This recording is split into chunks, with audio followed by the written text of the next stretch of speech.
Shalom, salam perdamaian kepada kita semua, secara khusus saudara-saudara kami yang ada di tanah air, saudara-saudara aktivis yang terus berjuang untuk negeri kami, tanah air kami sebagai bangsa Melanesia yang punya hak untuk merdeka. Karena negeri yang kami perjuangkan hari ini adalah milik kami sebagai ciptaan Tuhan yang dianugerahkan bagi kami. Jadi tanah kami, tanah Melanesia, bangsa kami, bangsa Melanesia, sebagai orang Papua Melanesia yang mendiami negeri kami itu adalah kami punya hak. Kami punya hak untuk hidup bebas di atas negeri kami. Karena kehidupan kami tidak bebas, kehidupan kami yang ada di dalam penuh teror, intimidasi, dan juga hidup dalam bayang-bayang kematian di atas negeri kami. Bahkan di hari ini kami merasa bahwa kami asing di atas negeri kami sendiri. Dan itu kita bisa membuktikan, ya, kita bisa merasakan itu.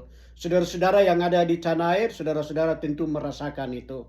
Meskipun ya hari ini kita melihat bahwa ya saya yang saat ini berada di exile, ya, di Amerika, saya hanya bisa melihat dari jauh, ya, setelah kehidupan aktivitas politik kami ya membawa kami ya dalam perjuangan panjang dari tanah air. Kami keluar pakai perahu menuju ke Australia, dan perjalanan itu berlanjut hingga kami berada di Amerika. Jadi saudara-saudara sekalian, ya, ketika saudara mengikuti ya setiap perjalanan diplomasi kami, aktivitas politik kami, ya, ketika kami ada di tanah air, kami mengkoordinar ya, mengorganisir ya aksi-aksi damai di dalam perjuangan bangsa kami untuk bagaimana kami meminta kepada pemerintah Indonesia, kami melakukan gerakan perlawanan perjuangan bangsa itu secara bermartabat, ya, sehingga itu membuat kami harus ditangkap dan dipenjarakan oleh pemerintah Indonesia melalui proses hukum, yaitu kami harus diinterogasi di mereka punya ya pos-pos kepolisian atau militer, dan akhirnya ya mereka membuat ya berita acara perkara atau BAP, dan ya kami harus ya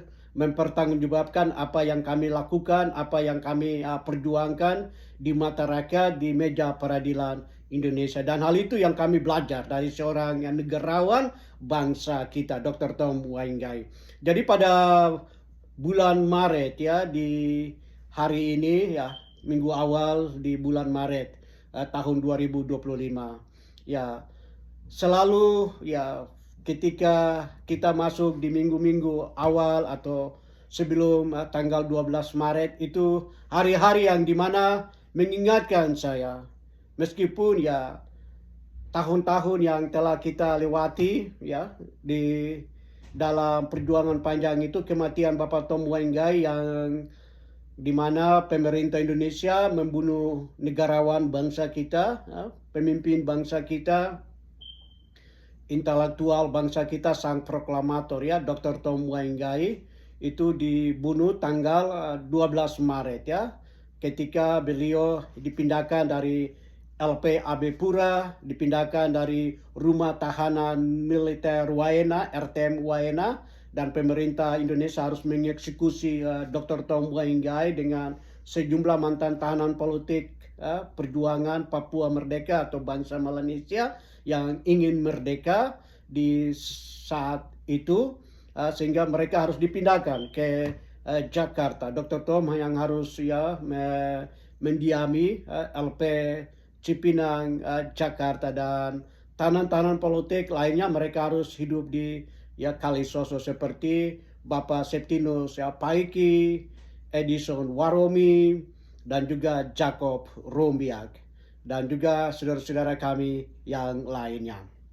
Nah, jadi teman-teman, saudara-saudara sekalian, di hari ini ya, di bulan Maret ini ya, tadi saya bilang bahwa ketika kita memasuki bulan Maret ya, minggu-minggu pertama bulan Maret atau sebelum tanggal 12 selalu hari-hari aktivitas kami itu mengingatkan kami akan bagaimana pembunuhan yang terjadi bagi seorang pemimpin bangsa yang mati bagi saudara dan saya karena konsep hukum perjuangan politik Papua Merdeka yang dia pertanggungjawabkan supaya saudara dan saya bisa bebas, saudara dan saya bisa punya negara baru pada suatu hari yang terpisah dari Indonesia.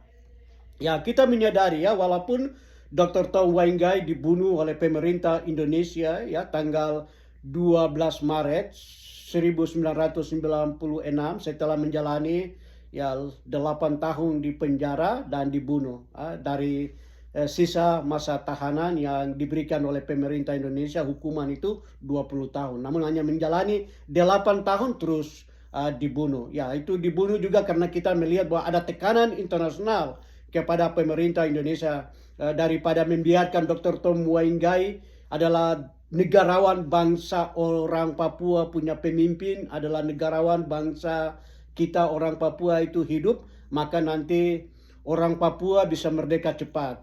Karena itu mereka harus mengambil jalan pendek, yaitu membunuh Dr. Tom Wainggai. Sehingga kita melihat bahwa kemerdekaan bangsa kami itu tidak terjadi dan kemerdekaan bangsa kami harus diberikan kepada masyarakat saudara-saudara kami di Timor Leste, yaitu kemerdekaan Timor Leste melalui sebuah tekanan internasional dan referendum itu terjadi.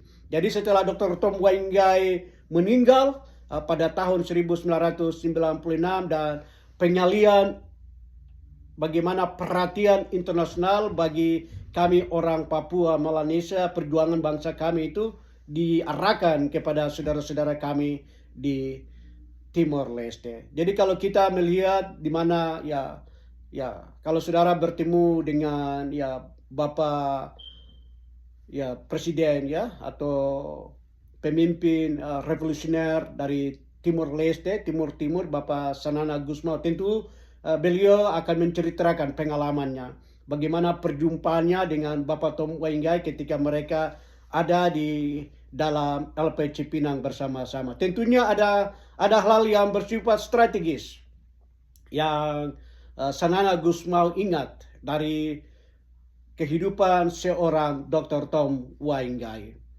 Dan harapan saya bahwa suatu saat kalau Tuhan sayang, Tuhan berkenan, saya bisa bertemu dengan Bapak Sanana Gusmao untuk bisa berbicara dengan beliau dan juga bisa mendengar suara beliau secara langsung, karena ini bagian juga dari bagaimana eksistensi perjuangan bangsa kita.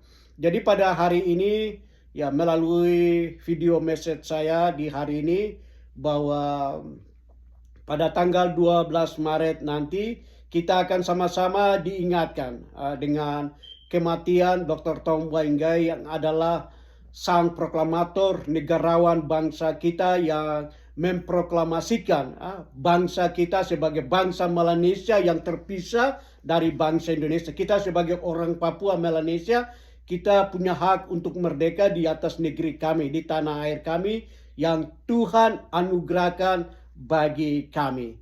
Dengan demikian, maka kita terus berjuang karena itu adalah tanah wilayah suku bangsa yang Tuhan anugerahkan bagi kami sebagai bangsa Melanesia. Ya, saudara-saudara kami di Vanuatu kalau bisa merdeka, kenapa kita sebagai orang Papua, kenapa kita tidak bisa merdeka di hari ini? Kalau saudara-saudara kami di Solomon Island bisa merdeka, mengapa kita tidak bisa merdeka di hari ini? Saudara-saudara kami di Fiji, saudara-saudara kami di Papua Nugini yang kita semua satu tanah, mereka ada di bagian wilayah New Guinea bagian timur, mereka bisa merdeka dan punya pemerintahan sendiri sebagai negara yang merdeka di hari ini, Papua New Guinea. Mengapa kita sebagai orang Papua kita tidak bisa merdeka? Ini kan pertanyaan yang menjadi alasan hukum, perjuangan hukum yang kita perdebatkan ketika kita ditangkap oleh pemerintah Indonesia di atas negeri kami, di tanah air kami karena sebuah peristiwa hukum proklamasi 14 Desember 88, karena cita-cita proklamasi 14 Desember 88 atau cita-cita perjuangan bangsa kami adalah ingin berpemerintahan sendiri, ingin berbangsa sendiri dan bernegara sendiri sebagai orang Papua Melanesia yang adalah bangsa Melanesia yang berbeda dengan bangsa Indonesia, sehingga bendera Melanesia Barat yang adalah identitas kebangsaan kita itu dibuat, dirancang untuk diproklamasikan di atas negeri kami untuk pertama kali tanggal 14 Desember. Bendera pusaka kami berkibar untuk pertama kali di atas negeri kami, dan bendera Melanesia Barat itu saat ini sedang berada di tangan pemerintah Indonesia. Adalah produk hukum, adalah hak cipta kami sebagai orang Papua Melanesia. Dengan demikian, hari ini ketika kita berjuang hadapi pemerintah Indonesia, kita meminta pengakuan kepada pemerintah Indonesia adalah pemerintah yang saat ini sedang menguasai negeri kami. Negeri kami, tanah air kami bukan dikuasai oleh pemerintah kerajaan Belanda. Hari ini dalam fakta hukum bahwa perjuangan bangsa kita di hari ini adalah melawan pemerintah Indonesia. Kami mau kasih tahu kepada pemerintah Indonesia bahwa kami punya hak untuk merdeka di atas negeri kami. Maka hak cipta kami yang di mana kita perjuangkan, ya, yang dirancang, yang didesain, yang dibuat oleh intelektual bangsa kami Dr. Tong Wenggai, mempersiapkan kerangka kebangsaan, kerangka negara, kerangka pemerintahan yang dibuat di dalam garis besar haluan negara atau konstitusi negara yang ditulis kurang lebih 20 tahun. Itu adalah intelektual kami, hak cipta kami sebagai bangsa yang siap merdeka di hari ini dan hari esok. Jadi di hari ini kami share ini karena meskipun Bapak Dr. Tong Wenggai, negarawan bangsa kita, telah dibunuh oleh pemerintah Indonesia, namun pesan politik, pesan hukum, argumentasi hukum, dan diplomasi internasional yang saat ini kami perangkan di luar negeri, dan Bapak Septinus Paiki yang adalah penanggung jawab untuk peristiwa hukum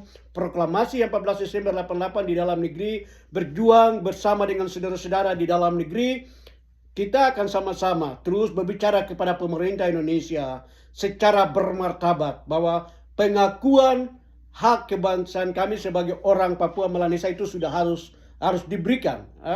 Jadi ini adalah menjadi pesan diplomasi kami, pesan hukum, pesan argumentasi, pesan politik yang kami terus bicara sebagai edukasi publik untuk generasi bangsa kita, rakyat kita belajar bersama-sama. Karena perjuangan bangsa kita ada politiknya orang Belanda, politik koloni orang Belanda yang disebut dengan bendera Morningstar yang mereka buat, seperti yang sudah saya jelaskan berulang kali bahwa pemerintah Belanda tidak bertanggung jawab dengan politik koloni mereka melalui bendera Morningstar yang mereka buat. Itu masalah hukum yang membuat sehingga pemerintah Indonesia harus menguasai negeri kami. Tentunya kalau ada masalah hukum berarti ada solusi hukum. Kalau ada masalah politik berarti ada solusi politik. Sehingga kita semua memahami ini bersama-sama.